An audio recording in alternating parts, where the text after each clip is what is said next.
کوئی ذات اس طریقے کی نہیں ہے کہ جس کے بارے میں یہ کہا جا سکے کہ وہ اور زہرا، یعنی کسی ایک ذات کو آپ جناب سیدہ پر حتی قیاس تک نہیں کر سکتے. تو تقریباً ان 14 ہستیوں کا کمال یہی ہے، لیکن کم از کم ائمہ طاہرین میں یہ تو کہا جا سکتا ہے کہ چونکہ سب صنف قوی سے ہیں، جناب امیر، امام حسن، امام حسین آخر تک، لیکن اپنے آپ میں سیدہ اکیلی ہے. سیدہ اپنے آپ میں اکیلی ہیں، کوئی بھی اس اعتبار سے جناب سیدہ پر قیاس نہیں کیا جا سکتا. عجیب منزل ہے. میں نے کل آپ کے سامنے گزارش کی حدیث قصہ کے اعتبار سے کہ پروردگار عالم نے جب طہارت کے مرکز کو بیان کیا تو صرف ایک نام لیا اور بس، وہ نام تھا فاطمہ. اس کے علاوہ کوئی دوسرا نام نہیں آیا. میں بہت سی باتیں اس طرح کی ہیں، جملے جو آپ کے سامنے عرض نہیں کر سکتا، کیونکہ اس کے لیے کچھ چیزیں درکار ہیں کہ جو ہمارے قد سے بڑی ہیں وہ کہہ نہیں سکتا ہوں آپ کے سامنے. ورنہ توجہ کریں آپ، جس بزم میں خود پیغمبر موجود ہیں، جناب امیر موجود ہیں، حسنین سب کے سب سردار ہیں، کوئی انبیاء کا سردار، کوئی اوصیاء کا سردار، کوئی جوانان جنت کا سردار، سب ایک سے بڑھ کر کے ایک شخصیت خلاصہ کائنات جہاں جمع ہوئے ہوں. اور ایسے میں جب پروردگار عالم ان پانچوں کا تعارف کرا رہا ہو تو ان پانچوں کے تعارف میں صرف ایک نام، یہ آپ کیا سمجھتے ہیں؟ یوں ہی ہے، یہ کوئی شاعر کا شعر نہیں ہے کہ آپ اسے تخیل کہیں، یہ کسی خطیب کا نکتہ نہیں ہے کہ آپ اسے خطابت کہیں، یہ کلام الہی ہے. کلام الہی ہے. ہم فاطمہ،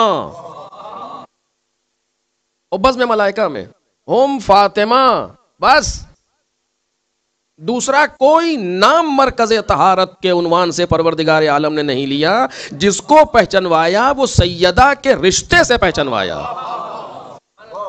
عجیب ہے واقعاً. آپ سوچیں ذرا اس منزل پر کیسے انسان گفتگو کرے اور کیسے بیان کرے. یعنی اس مقام پر چادر کے نیچے جو لوگ جمع ہو رہے ہیں، کسی کا نام پروردگار عالم نے نہیں لیا. پہلے آواز دی کہ یہ ساری چیزیں ہم نے الا فی محبت ہؤلاء الخمسہ، یہ جو بھی تم دیکھ رہے ہو یہ سب ان کی محبت میں ہے. یہ جو 5 ہیں، وہ یہ 5 کون ہیں؟ ان 5 میں نہ پانچوں کا نام لیا نہ کسی اور کا نام لیا. اب میں کیسے عرض کروں آپ کے سامنے؟ یعنی تعارف میں کسی کو استقلال نہیں دیا. اب میں کیسے، نہیں، بہت ہی اہم مرحلہ ہے یہ، زبان انسان کی لڑکھڑاتی ہے ایسی بات کہتے ہوئے. کسی کو مستقلاً تعارف نہیں کرایا. اگر 5 لوگ بیٹھے ہوں اور آپ کہیں کہ یہ فلاں ہیں، ان کا یہ مقام ہے، ان کی یہ پوسٹ ہے، یہ فلاں ہے، یہ فلاں جگہ کے CEO ہیں، یہ فلاں ہے، یہ فلاں جگہ کے یہ ہیں، کچھ نہیں. ایک نام انتخاب کیا جس کو پہچانوایا اسی کے رشتے سے. یہ اس میں کون ہے؟ کا فاطمہ کا، بس یعنی ان کا بابا. ان کے بابا بھی تو کچھ ہیں. ایک صلوات پڑھے نا محمد اور آل محمد.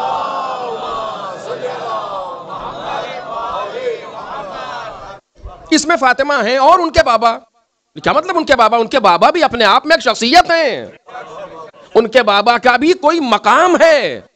ان کا بابا وہ ہے کہ جو اول مخلوق ہے. ساری اولیتیں جہاں ختم ہو رہی ہیں، ایسا انسان ہے کہ عام کنت نبیا و آدم و بین الماء والطین، میں اس وقت نبی تھا جب آدم مٹی اور پانی کے درمیان تھے. لیکن ان ساری باتوں کو اب میں نہیں کہہ سکتا کہ اگنور کیا جا رہا ہے. یہ جملہ جسارت ہے، میں نہیں عرض کر سکتا. ان ساری باتوں کو سر راز و مخفی رکھا جا رہا ہے. کسی بات کو بیان نہیں کیا کہ اس میں فاطمہ ہے، ایک ہو جاتا ہے اس میں فاطمہ ہے، اس میں اللہ کا رسول فلاں ہے، اس میں مولا کائنات فلاں، کچھ نہیں. اس میں فاطمہ ہے اور ان کے بابا. ان کے بابا کیا ہیں کہ جو بھی ہیں اس وقت صرف فاطمہ کے بابا ہیں. ایک صلوات پڑھیں محمد اور آل محمد پر.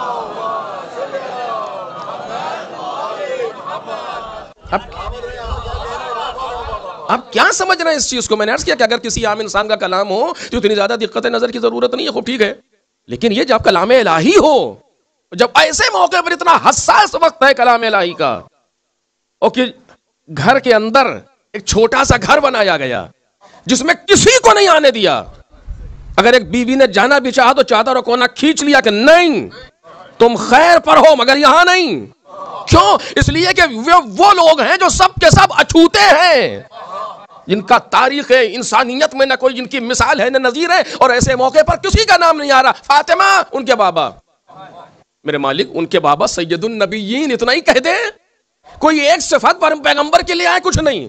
اس میں فاطمہ اور ان کے شوہر کون کا ٹھیک ہے سب کچھ ہے جناب امیر سلام اللہ علیہ، لیکن کسی ایک صفت کو جناب امیر کی بیان نہیں کیا. آپ اٹھا کر کے دیکھیں، وہ ابوہا ان کے، وہ بالوہا وہ بنوہا ان کے بچے ہیں. اور بنوہا میں سارے بچے ہیں اس کے اندر. شاید میں نے اس سے پہلے عرض کیا ہو کبھی، عربی میں دو طرح کی جمع ہوتی ہیں. ایک کو کہتے ہیں جمع قلت جو عام طور سے استعمال ہوتی ہے، اور ایک کو کہتے ہیں جمع کثرت کہ جو استعمال ہوتی ہے لیکن عام طور سے عوام کے درمیان، لوگوں کے درمیان استعمال نہیں ہوتی، وہ اپنا آتی ہے. کیا مطلب ہوتا ہے دونوں؟ فرق کیا ہے؟ جمع قلت وہ ہے جس کا حد اقل 3 ہے، اس سے زیادہ جتنے بھی ہوں اس پر جم بولی جاتی. مساجد کتنی مسجدیں؟ کم از کم 3، زیادہ کا کوئی حد نہیں ہے. لیکن اگر جمع قلت کے باقاعدہ 4 اوزان موجود ہیں، اگر جمع قلت بولی گئی تو 3 نہیں 10 سے اوپر بولی جائے گی، اس سے کم پر جمع قلت نہیں بولی، جمع کثرت نہیں بولی جائے گی.